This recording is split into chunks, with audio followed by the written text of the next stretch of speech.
Hey everybody, welcome to Responsible with Venomous. In today's episode I'm going to show you how I remove the water bowl and refresh it with water, and the way of doing it without having close confrontations with a snake. The reason that I'm making a video like this is because there are a lot of methods they use to remove the water bowl. I've seen people doing it with their bare hands just because of the fact that they see one snake is on the left side of the enclosure and the water bowl is to the right side of the enclosure, and people always think, I can do it very easily because the snake won't reach out that far. But the thing that people are forgetting most of the times is that it's not only the strike range of the snake, but also is it the way of moving towards a good position to strike or launch themselves forward. For example, with like bow drops, those snakes can move very fast forward, and then they just push themselves away from the floor and they just jump literally towards the enemy or towards the prey, making the strike distance even bigger than only from a coiled position. So if you have doubts about whether they can make it or don't, then you shouldn't take the chance to let him bite you. So work safe, and that's the most important thing to remember. When I change the water bowl, I always make sure that I have all equipment ready.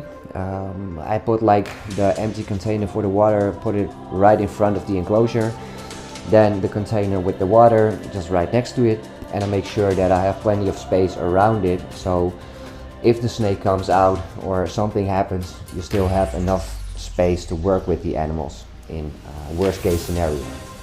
So for replacing the water, I always use a grab stick, and the grab stick is for getting the water bowl out of the enclosure so that I don't have to put my hands inside of the enclosure. Even if I would wear the Hex Armor Defender gloves, then I still would get into the enclosure with the gloves, and the gloves are just an extension of safety. So basically it's more important to hold your distance and make sure that everything goes smooth. So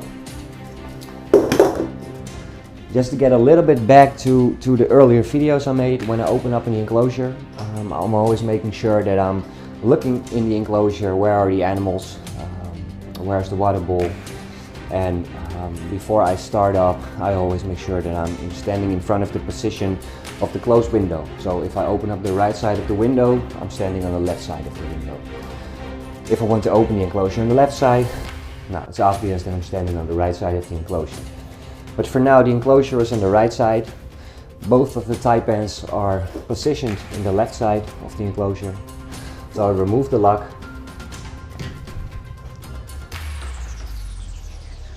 and I open the enclosure, and I do it with my hook stick.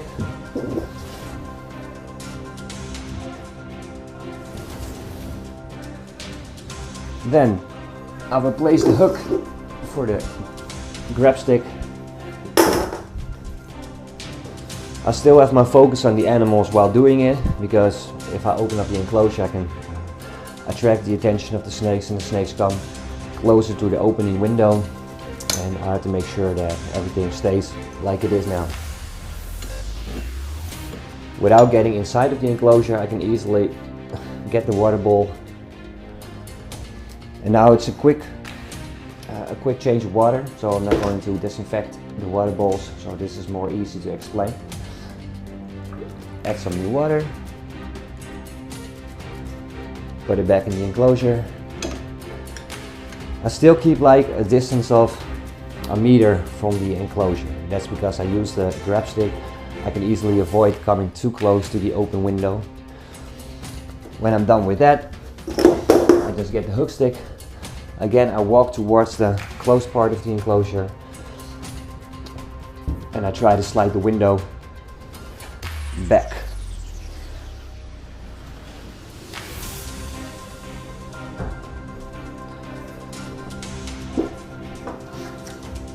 Get the lock on it,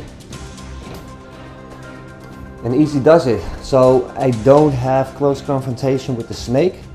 It's more easy to get the water bowl out, so no risks for getting a bite.